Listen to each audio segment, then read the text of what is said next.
आज आम्हाला एक काका भेटले आहेत. त्यांच्याकडे गुळ पावडर ते सगळं असं काहीतरी पौष्टिक खाद्य आहे. तिने आता आपल्याला सांगणार आहे त्यांच्याकडे काय काय मिळते. सांगा. हां, नमस्कार. मी NS पाटील. 36 वर्ष साखर कारखाना, गुळाचा कारखाना, 5 वर्ष काम करून एक समाजापुढे एक वेगळे विचार मांडायचा प्रयत्न करतो आहे. म्हणजे त्याचा पाठीमागं उद्देश एवढा की प्रत्येक कुटुंबाने साखर कमी करून गूळ पावडर वापरावा. विशेष करून लहान मुलांना दुधातून गूळ पावडर द्यावी. स्वतः काळे चहा प्यायचा प्रयत्न करावा असं मला स्वतःला वाटतं आहे. त्याचा पाठीमागं उद्देश एवढंच. चहामध्ये जर दूध घातलं तर ते फार परिणामकारक, म्हणजे तुम्हाला त्याचा उपयोग होईल नाही.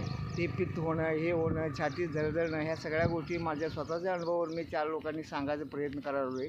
गेल्या 9 महिन्यापासून RK नगर आणि कात्यानी मंदिर, कळंबा तलाव इथे गूळ पावडर, त्याच्याबरोबर 4 प्रकारची लोणचे, 4 प्रकारची चटण्या असे विकायचा प्रयत्न चालू आहे.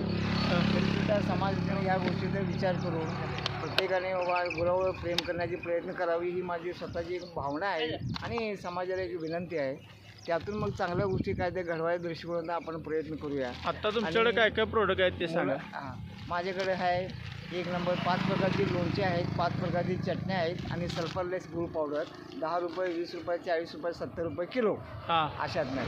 मग एक वेगळं भूमिका. आणि मग लहान मुलांनी कुरकुरे न खाता चणे, फुटाणे, भडंग जे पारंपरिक आमचे आजोबा पंजोबांनी खाल्ले ते खाऊन जगावा आणि व्यसनमुक्त व्हावा हा एक विचार आहे.